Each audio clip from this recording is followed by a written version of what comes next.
கிறிஸ்துவுக்குள் எனக்கு அன்பானவர்களே, இயேசு கிறிஸ்துவின் இனிதான நாமத்தினாலே என் அன்பின் வாழ்த்துதலை சொல்லிக் கொள்கிறேன். கர்த்தருடைய பெரிதான கிருபையின் ஆசீர்வாதத்தினாலே தூய யாக்கோபு ஆங்கிலிக்கன் திருச்சபையின் 22வது ஆண்டு விழாவை கொண்டாட என் தேவன் பாராட்டுகிற கிருபைகளை எண்ணி பார்த்து அவருக்கு நன்றி செலுத்துகிறோம்.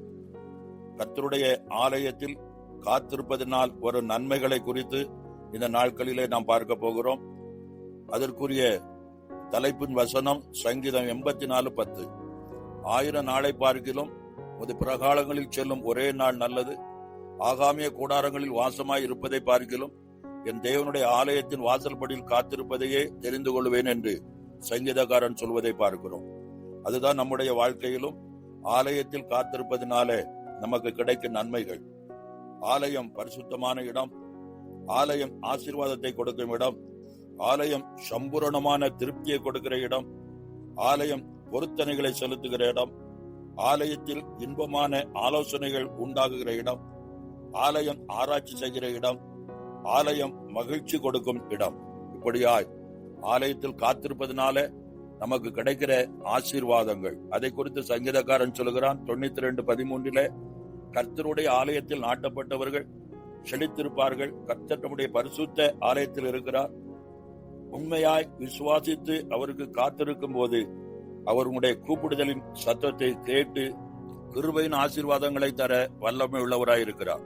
லூக்கா சுவிசேஷம் 1:13 உன் வேண்டுதல் கேட்கப்பட்டது என்று சகரியாவுக்கு சொல்லப்பட்ட அந்த நல்ல வார்த்தையை தேவ ஜனமாகிய உங்களை பார்த்தும் கர்த்தர் சொல்லுகிறார். பல வருடமாக காத்திருக்கிற உங்க காத்திருப்பை பார்க்கக்கூடிய இடம் தேவ சமூகம். தேவ ஆலயத்தில் இருக்கும் தேவனுடைய கண்கள் உங்கள் மீது நோக்கமாய் இருக்கிறது. அவர் உங்கள் காத்திருப்பை அறிந்திருக்கிறார். அன்று ஆலயத்தில் தேவனுக்கு ஊழியம் செய்த சகரியாவை நினைத்தருளின தேவன் இன்று உங்களையும் நினைத்தருளுவார். அன்பானவர்களே, தேவ சமூகத்தில் வந்த யாரையும் அவர் வெறுமனே அனுப்பினதில்லை. தேவ சமூகத்தில் வந்து கண்ணீர் வடித்த அன்னாளுக்கு தேவன் கடாட்சித்தது போல உங்கள் வாழ்க்கையிலும் ஒரு தேவ கடாட்சம் உங்களோடு இறங்கி வரும்.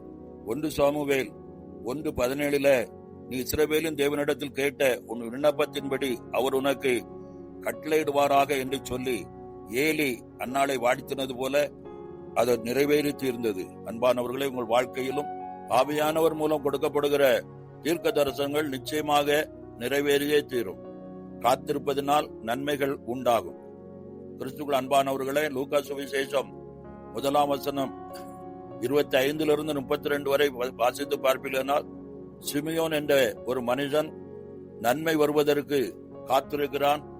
கர்த்தரை காணும் முன்பு நீ மரணம் அடைவதில் என்று சொன்ன வசனத்தின்படி சிமியோன் இரட்சகரை கண்டு அவரை கரங்களில் ஏந்தி துதித்து அவரிடத்திலிருந்து விடைபடுகிறதை பார்க்கிறோம். கிறிஸ்துவுக்குள் அன்பானவர்களே, எந்த ஒரு மனிதனும் தேவனை காண வேண்டும் என்று வாஞ்சித்து ஆலயத்தில் காத்திருக்கிறார்களோ அவர்கள் அவரை கண்டு கொள்கிறார்கள். அது மட்டுமல்ல, லூக்கா சுவிசேஷம் 21:1 வரை பார்க்கும்போது ஒரு ஏழை விதவையை கர்த்தர் காண்கிறார்.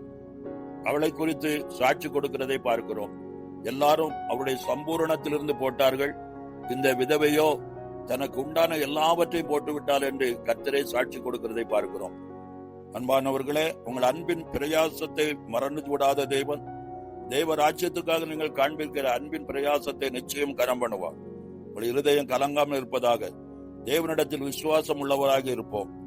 ஆசேர் கோத்திரத்திலே பானுவேலின் குமாரத்தியாகிய அன்னாள் என்னும் ஸ்ரீ 84 வயதிலும் தேவ ஆலயத்தை விட்டு பிரியாதபடி காத்திருந்து ஜெபம் பண்ணுகிறவர்களாய் இருந்தாள். அன்பானவர்களே, அந்த அன்பின் காரியங்களை நாமும் செயலாற்றும்படி தேவ ஆலயத்தில் எவ்வளவு நேரம் காத்திருக்கிறோமோ அது நம்முடைய வாழ்க்கையில் நன்மைகளையும் ஆசீர்வாதங்களையும் கொண்டு வரும் என்பதை மறந்து விடாதீர்கள். உங்கள் அன்பின் பிரயாசத்தை நினைவு கூறுவதும் அதனுடைய பலனை நிச்சயமாய் நீங்கள் பெற்று மகிழ்விப்பதுமே கர்த்தருடைய நோக்கம். அதைத்தான் சங்கீதக்காரன் 92:13 கர்த்தருடைய ஆலயத்திலே நாட்டப்பட்டவர்கள் எங்கள் தேவனுடைய பிரகாரங்களில் செழித்திருப்பார்கள் என்று சொல்கிறதை பார்க்கிறோம்.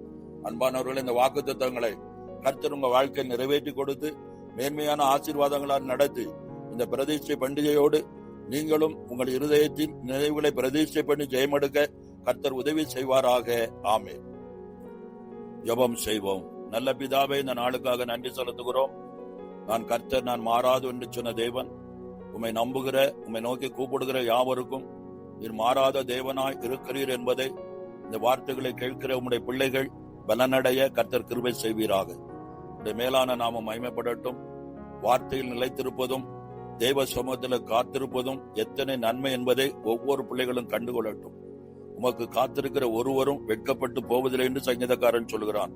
அதே வண்ணமாய் இந்த நாட்களிலே உம்முடைய சமூகத்தில் என்னென்ன தேவைக்காக காத்திருக்கிறார்களோ அதை எல்லாம் சந்தித்து நீர் ஜீவனுள்ள தேவன் என்பதை வெளிப்படுத்தி உம்முடைய நாமத்தை மகிமைப்படுத்துவீராக. இந்த மேலான நாமம் மகிமைப்படட்டும் ஆண்டவரே. உன்னத கரம் தொடர்ந்து உம்முடைய பிள்ளைகளோடு நன்மையின் ஆசீர்வாதங்களை பெற்றுக்கொள்ள உதவி செய்வீராக. எல்லா மகிமைகள் உமக்கு செலுத்துகிறோம். இயேசுவின் நாமத்தில் ஜெபிக்கிறோம் நல்ல பிதாவே, ஆமென், ஆமென். கிறிஸ்துவுக்குள் அன்பானவர்களே, தூய யாக்கோபின் ஆங்கிலிக்கன் திருச்சபையின் 22வது ஆலய பிரதிஷ்டை விழாவின் புகைப்படங்களை பார்த்து தேவ நாமத்தை மகிமைப்படுத்துவோம்.